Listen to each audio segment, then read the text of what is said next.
Godly Woman with a Purpose, the podcast where I dish to you the real raw truth as I and as we evolve, because thinking and saying is not action. I'm your girl, SantaLí Nicole, the one and only. Back at it again with another episode. This episode may sound repetitive, may sound familiar because of previous episodes, but it is, and I promise you, it is different. This message is particular in itself because it's a thing that not many people know how to do, but are always saying, is easy. The title is Let Go and Let God. A lot of people are quick to say, just let it go, but the idea of letting go of something that you can't really attain in your hands is very difficult. And I speak from experience because there are some things that I should have let go months ago that I'm still holding on to. And God's telling me and has been telling me, I can't move you forward until you learn the true meaning of letting it go, because where you are going, where I'm about to take you, you won't need it. That really hit me because it's like, that's why I was holding on to it. That's why I didn't want to let go, because I do need it. But what part of me needs it? The old life that I lived, or the part of me that's scared of not having it? And the more I was thinking about it, and the more, that he kept just speaking to me on it, I realized that they're one and the same. The old part of me was the one that never wanted to let go of things because of the fact that they made me feel comfortable. I think I've said this in one of my, beginning episodes, where you can't be comfortable in the chaos. And it's not necessarily chaos, but it can be chaotic to hold on to things that no longer serve you. So to hold on to them, it can cause a lot of confusion. It can cause a lot of extra shit that you don't need, basically. It's plain and simple. Letting go reveals real trust. Letting go is not the same as surrendering. I think that was like 3 episodes before, is surrendering. And surrendering is implying that you have to give something up. When you're surrendering, you're no longer able to physically see it with your eyes. You're no longer able to physically attach yourself, or emotionally attach yourself, or mentally attach yourself to that thing that you are surrendering.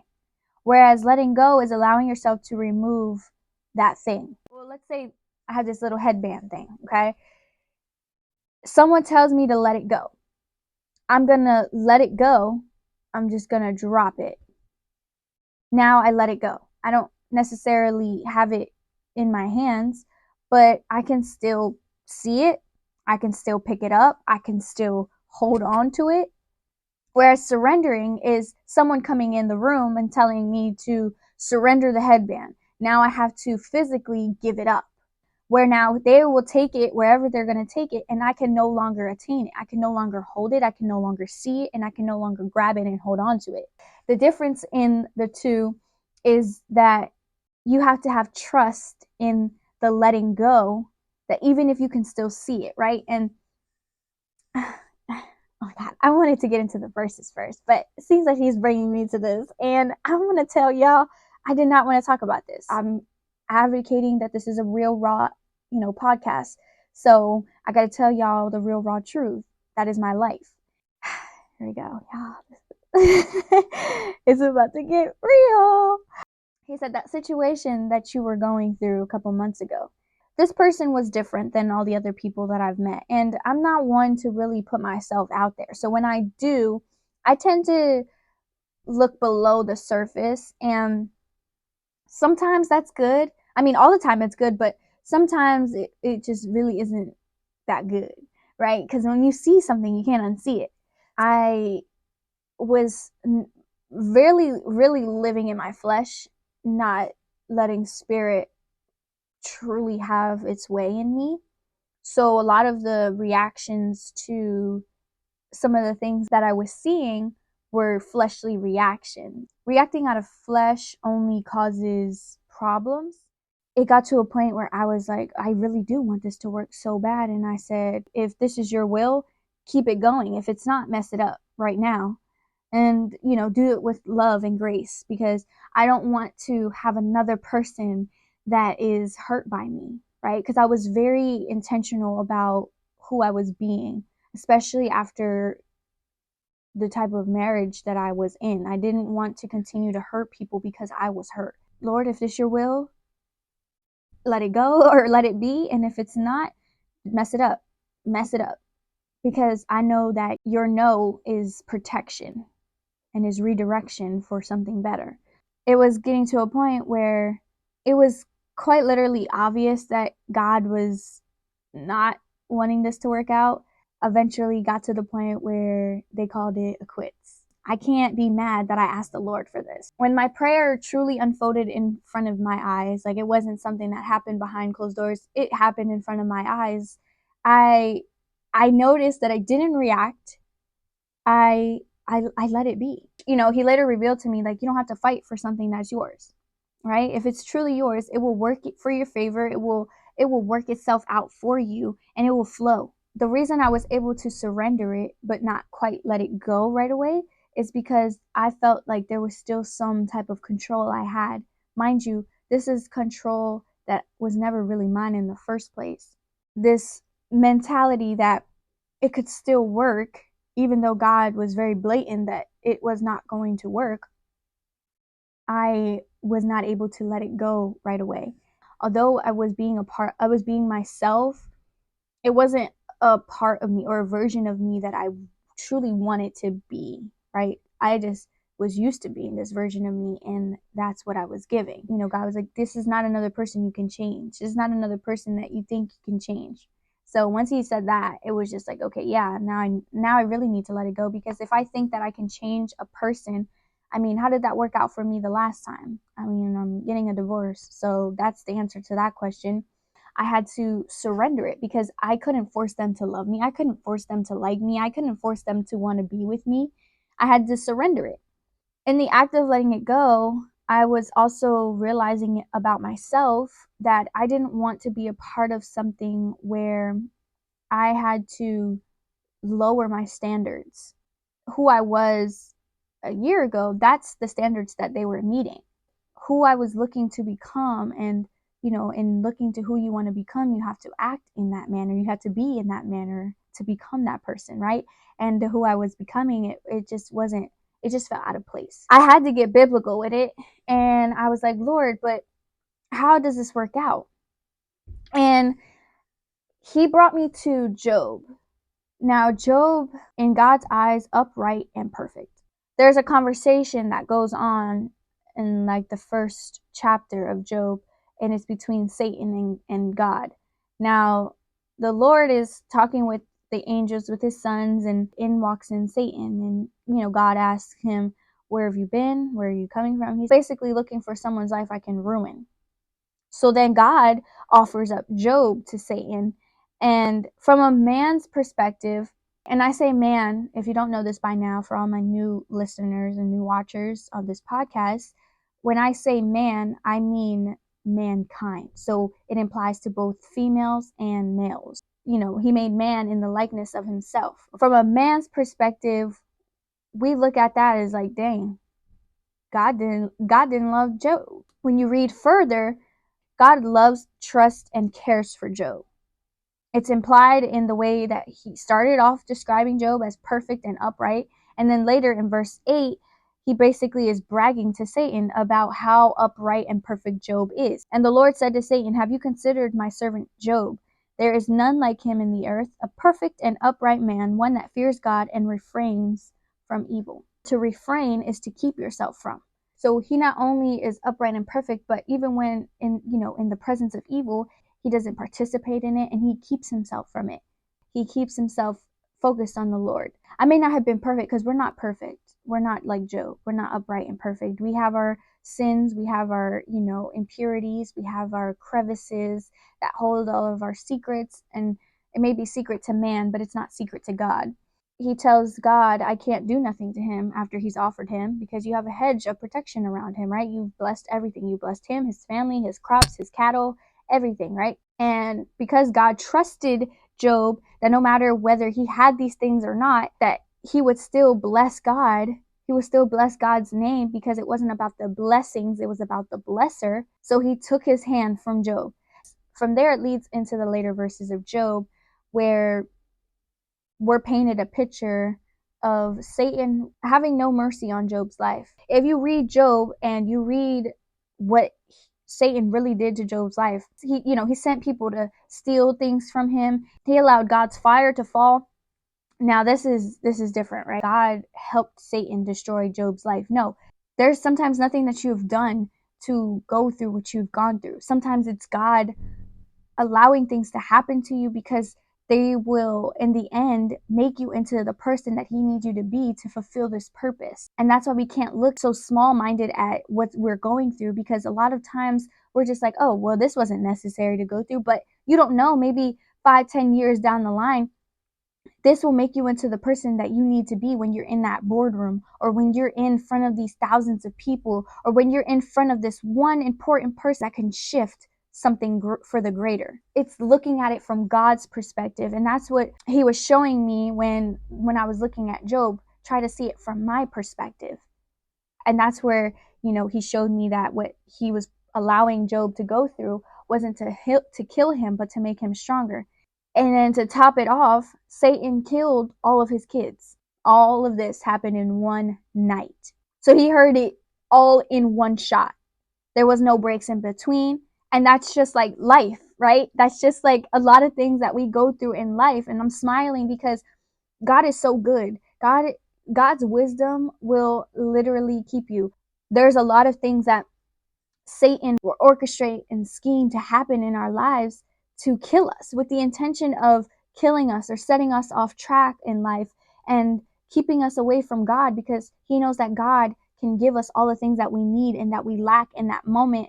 God's wisdom will show you that even he uses evil for good. We learn who the enemy really is because in John 10:10 he tells us that the thief comes to steal and to kill and to destroy. I am comes to give you life and give you life more abundantly. So God comes to give you life and give you more meaning in your life, to give you more in life than what you think you have in your life at that moment. Now we get to the point where we hear Job speak the wise words of the Lord gave and the Lord takes. Blessed be the name of the Lord. And that right there is what God trusted Job to stay in, that faith, that uprightness. Although he shaved his head, ripped his clothes off, and ran outside like a crazy man, he still blessed the Lord because he had the knowledge, he had the faith, he had the wisdom that God was not doing this to me, but was doing this for me. God wasn't doing this to make me hate life. God was intending to use this to strengthen me. Even where I have thought that I can't live without this. If I let this go, I won't have it. If I let this go, then I'll be losing something that I need. Because I don't know what I need, but I think I need this. That if I lose this or if I let this go, I'm scared of what I won't have, or I'm scared of what will happen. And that's what Satan wants, is you pondering in those thoughts. He wants you pondering in those mentalities that keep you from realizing that you have life and you have it very abundantly at that. Not knowing that you have God's grace abounding your life and feeling like you're just living to live, or not even knowing why you're living, you're just a zombie in your life, it really drains you. And then adding on to that all these things that you're holding on to that don't even serve you anymore, like this job that you think you have to keep because you're supporting who are you supporting with it? Because you're not supporting anybody if you're miserable with this job. You're not supporting anybody if anytime you come home from this job you're having an attitude and slamming things, because then nobody wants to be around you and then you have no one to support. And if you think that's supporting yourself by basically intoxicating your mental health because you need money, you need to better support yourself. Or thinking you have to stay in this marriage, or you have to stay in this relationship because you're afraid to be alone. Sometimes you have to face it. Sometimes you have to be alone, because being alone gives you the time and the space where God can hold that mirror to you and be like, look, this is who you've been. This is who you've been without me. Now let me show you who I have intended and created you to be. You learn to let things go. You learn to let that relationship go. You learn to let that marriage go. You learn to better surround yourself with people that will not drain you more than they fill you. Yes, it's good to be a good person, but not everybody deserves that part of you. And you will know if, when you truly give yourself to God in that space, He will give you the discernment and He will give you the wisdom to know who is right and who is wrong. But as a person who loves serving people, as a person who loves helping people and who just loves loving people, I have had to learn that not everybody is in the space or is granted that part of me. I can still love you, but I can love you from a distance. You know why? Because there's some part in you that God just doesn't want me to be around. And it's nothing against you that I have. But when God tells me to do something, I'm going to do it. When God tells me not to do something, I'm not going to do it. And I'm not going to find a back door. I'm not going to find a loophole. I'm not going to find a way for me to keep holding on to it. When He says to let go, it's to let go. Because there's something that I can't see that He sees. And He's protecting me. But if you can't love me and you take it, the spirit of offense takes over you and you think that it's personal, then that just shows right there and then in your character what you need to work on and why God doesn't want me around you. Because there's a lot of that happening for me in my life right now, where family that I used to truly look up to, and I don't do that anymore. And it's not because I don't want to, because I still have mad love for them. They're still a part of me. They're still people that I hold in my heart dearly. But because God has pulled me away from them because of what He's been doing for me and in me, there's a season, not only for things, but for people. So after learning, what letting go was, I had to learn that letting go doesn't just mean these things that we can attain. It's not just things that we can hold that are malleable in our hands. Letting go is of people, is of mentalities, is of ideas, is of hopes, of dreams, because you may hope and aspire to be an actress or a singer or a rapper, a SoundCloud rapper. But the route that you're willing to go to achieve that, God is saying in this moment, that's not what I have for you. That's not the way that I want you to go. You could attempt to go down that road, but it's not going to be as fulfilling. It's not going to be as peaceful. It's not going to be as whole as you want it to fill you. There's always going to be that feeling of something lacking because you didn't go to your source to fill you up with what you needed to take you to that place and to keep you in that place. But when the Holy Spirit speaks, you gotta let it out. You gotta let it out, because even if you may not need to hear it, somebody needs to hear it, right? And that's why it's so important that you let the Spirit use you, because we don't know what everybody needs, but He knows.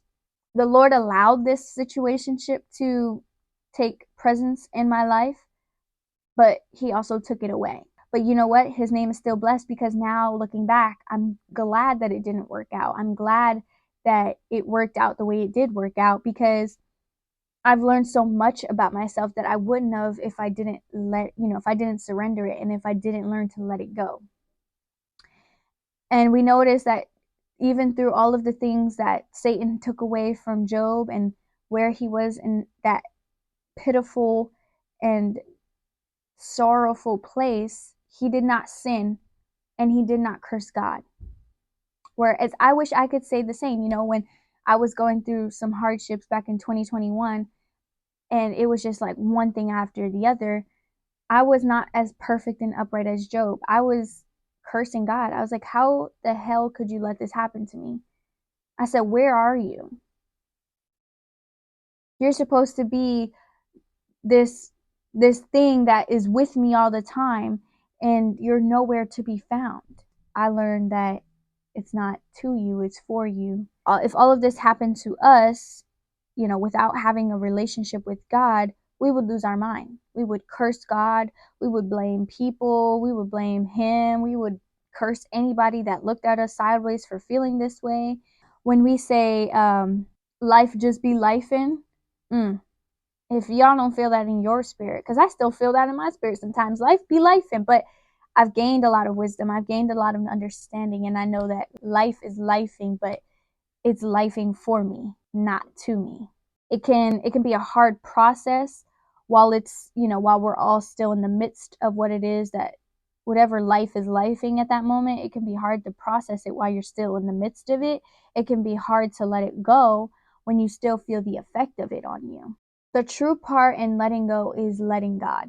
To let it go and just let it sit there in front of you and look at it from time to time, or look back at the text messages, or see what they've been posting, or to drive past the job and see if they hired another person. You can let it go, but if you're still going to punish yourself with facing the fact that it's no longer in your future, it's not a hope that you need to hold on to, you're just punishing yourself. But in letting go, I feel like the letting God part is the surrendering. That is the product of letting go. Now you've let it go and you've let God. You've surrendered it to God. You've given it to God because He has the strength that is needed to get you through it. I know when I was a smoker, when I was a flower girl, I did not have the strength on my own to get out of this addiction. I did not have the strength to get out of the habit of smoking this many times a day. But the more that I kept turning to God, the more that I kept turning to His word, the less I was turning to the flower, the less I was turning to my smoke break sessions.